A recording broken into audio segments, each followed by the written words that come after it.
So, Laura, you mentioned two kinds of data, claims or billing data on one hand, which I think you're telling us is a source of denominator data, and then clinical data. Let's break them down a moment. Tell us more about the claims data. What is it? What do we look for in it? And where do our clients usually find that data? So if you look at the specifications for each of the three ACO measures that are being reported for quality, the denominator for those measures, the population that is being evaluated, is defined by a set of CPT and ICD codes. And those codes come off of the claims data, either a flat file, 837, whatever the clients can produce, either from a vendor product or from a billing service. So we can sort of fluctuate wherever the data can be found and work with those sources.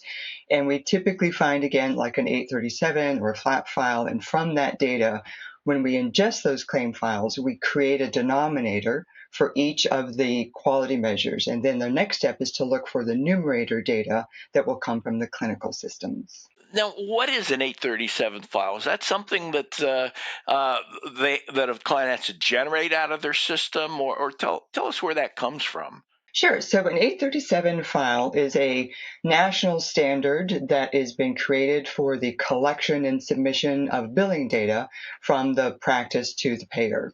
We're able to leverage those files by way of creating the denominator for the three CQMs that we're reporting to CMS. Whether an 837 or a flat file, these files are available from your billing system or your billing vendor.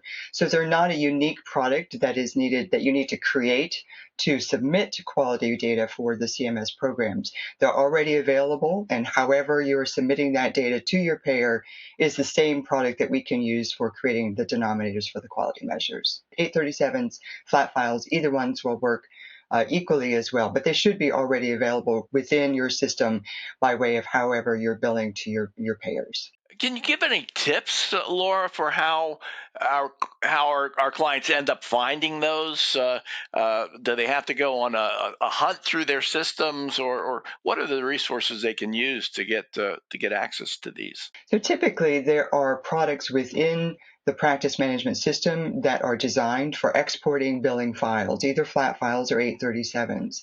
So those same products that are in the billing system to send the data to the payer is the same products that we'd use to grab that same data and use it for the quality reporting. It should be readily available either from your system, your practice management system, or the vendor that you're using.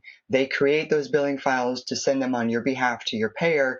And so we ask clients to take those same files, copy them to us, and we use those files to create the denominator for the three quality measures.